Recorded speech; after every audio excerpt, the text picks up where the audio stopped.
Rusiyanın Yekaterinburg şəhərində FSB və OMON dəstələri Azərbaycanlı ailələr yaşayan evlərə basqınlar edərək heç bir hüquqi və insani çərçivəyə sığmayan cinayətlər törədib. Rusiya hüquq mühafizə orqanlarının bu vəhşiliyi nəticəsində Azərbaycanlılar içərisində ölən və yaralananlar var. Şahid ifadələrində cinayətlərin xüsusi amansızlıqla törədilməsindən bəhs edilir.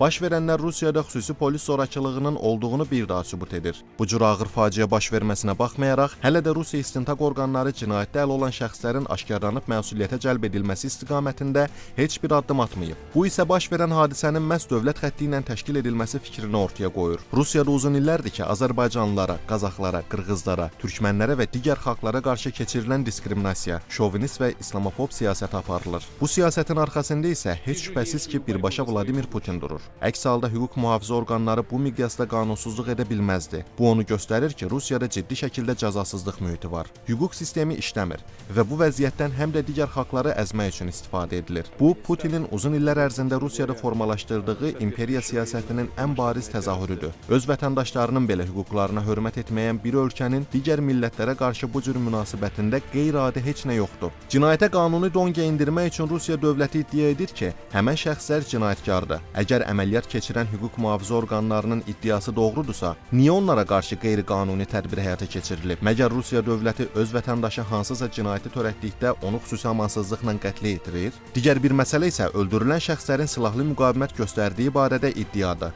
Bu, tamamilə əsassız və uydurmadır. Heç bir şahid ifadəsində silahlı müqavimətdən bəhs edilmir.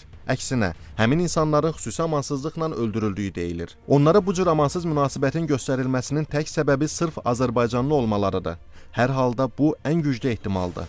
Ukraynada özü ilə eyni kökdən gələn Slavyan qardaşlarının başına olmazın fəlakətini gətirən, Buçada faktiki soyqırımı həyata keçirən, ən dəhşətli silahları mülki insanlara qarşı işlədən, özünün qardaş bildiyi ölkədə şəhərləri, kəndləri yer üzündən silən bir ölkənin başqa millətlərə qarşı amansız siyasətində təəccüblü heç nə yoxdur. Bu isə böyük bir təhlükədən xəbər verir.